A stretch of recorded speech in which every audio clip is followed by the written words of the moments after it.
Assalamualaikum warahmatullahi wabarakatuh. Oke, kembali lagi di channel ini yang ala kadarnya. Seperti yang sudah saya janjikan di video sebelumnya, saya akan mereview fitur-fitur baru apa saja yang ada di Realme 5 setelah upgrade ke Realme UI. Oke, kita akan bahas satu persatu. Simak terus videonya sampai selesai. Dan ini adalah 10 fitur pembaruan Realme 5. Enjoy.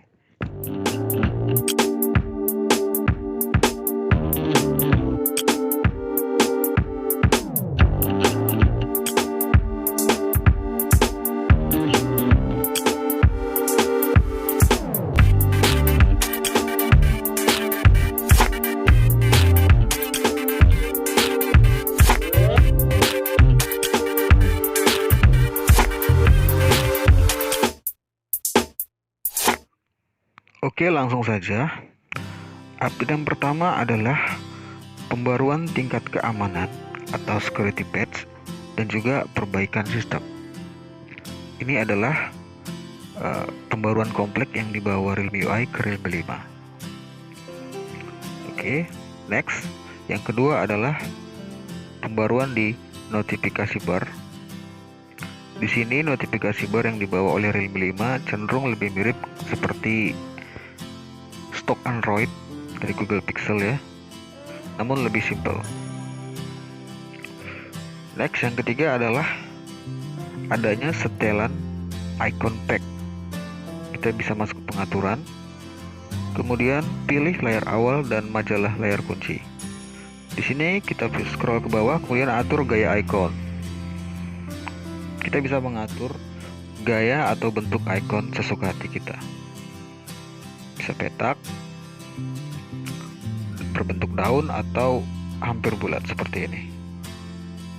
Oke, lanjut. Yang keempat adalah update tema gelap. Kita bisa masuk ke setting, kemudian layar dan kecerahan. Jadi mode gelap sekarang diletakkan di pengaturan layar dan kecerahan ya teman-teman, bukan di Realme Lamp lagi. Namun jika kalian malas untuk masuk ke setting untuk mengaktifkan mode gelap, kalian bisa mengaktifkannya lewat notifikasi bar seperti ini.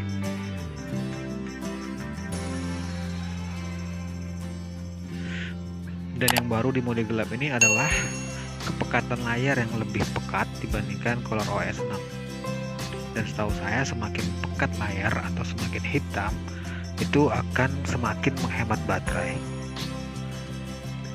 Oke, next yang kelima kita lanjut, yaitu updating kunci layar. Masuk ke pengaturan, kemudian pilih sidik jari wajah atau selfie. Nah, kemudian di sini kita pilih sidik jari. Dan yang baru di sini adalah kita bisa mendaftarkan lebih dari satu sidik jari untuk Realme UI versi C53 ini.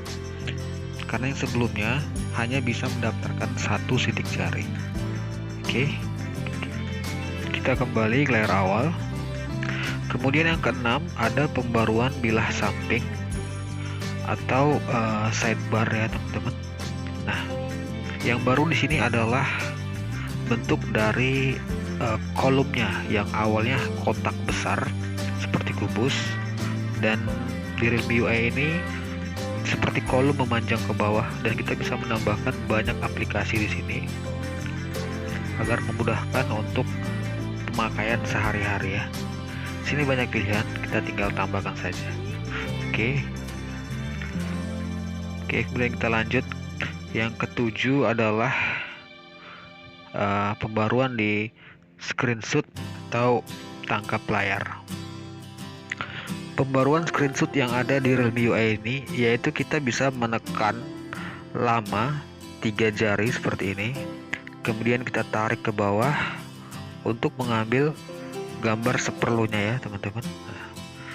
Oke, simpan. Dan ini menurut saya lebih praktis. Dan untuk cara klasiknya swipe 3 jari ke bawah itu juga masih berfungsi ya teman-teman. Oke, itulah tadi 7 pembaruan yang pokok yang ada di Realme UI ini. Dan untuk 3 yang terakhir ini adalah yang menurut saya paling berguna ya. Oke, kita masuk yang ke-8. Oke, pembaruan yang ke-8 itu ada di app galerinya. Apa yang baru? Jadi di sini kita bisa lihat ada folder baru saja dihapus. Nah, ini sangat berguna menurut saya, karena jika kita tidak sengaja menghapus file seperti gambar ataupun video, ini akan dipertahankan di folder baru saja dihapus, teman-teman. Seperti ini. Jadi suatu waktu kita butuh kembali, kita bisa ambil kembali file yang telah terhapus tadi. Dan ini juga berlaku untuk manajer file bawaannya ya, teman-teman. Mantap kan? Oke, next yang ke-9 adalah updating perekaman layar. Ada fitur baru yang diletakkan di perekaman layarnya, yaitu kita bisa merekam dengan rekam suara sistem. Jadi ini sangat baik untuk para gamers yang suka mengabadikan videonya untuk konten ataupun hal lain.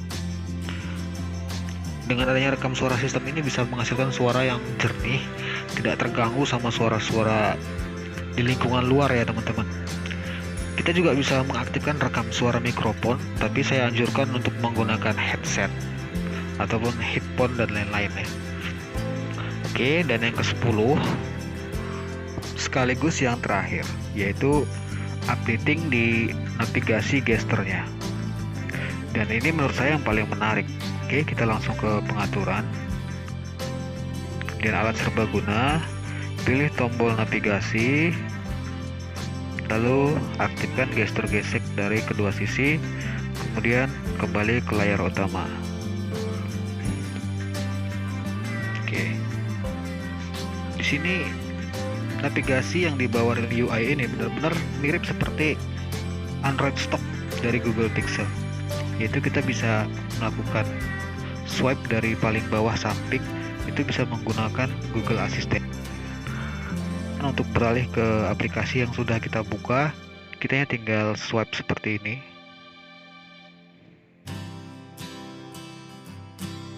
Bisa kalian lihat, sangat mirip. Dan untuk kembali ke layar utama tinggal swipe ke atas sekali. Kalau kita tahan, dia ke recent apps. Oke. Sebenarnya masih banyak lagi pembaruan yang ada di Realme UI ini. Misalkan ketuk 2 kali layar untuk mengunci, kemudian game space, belum lagi tampilan kamera. Tapi di sini saya hanya membahas 10 yang pokok tadi. Dan kelemahan yang saya rasakan di Realme UI ini ada di manajemen RAM-nya ya, teman-teman. Bisa kalian lihat, dari total 3 GB RAM hanya tersedia 661 MB. Sedangkan saat masih di Android Pie atau ColorOS 6, ini bisa tersedia lebih dari 1 GB RAM yang masih lega ya, teman-teman. Ya, mudah-mudahan kedepannya ada pembaruan lagi untuk peningkatan manajemen RAM-nya. Oke, semoga video ini bermanfaat buat teman-teman semua. Next video saya akan mereview performa baterai saat bermain game. Thank you sudah mampir. Saya mohon pamit. Wassalam.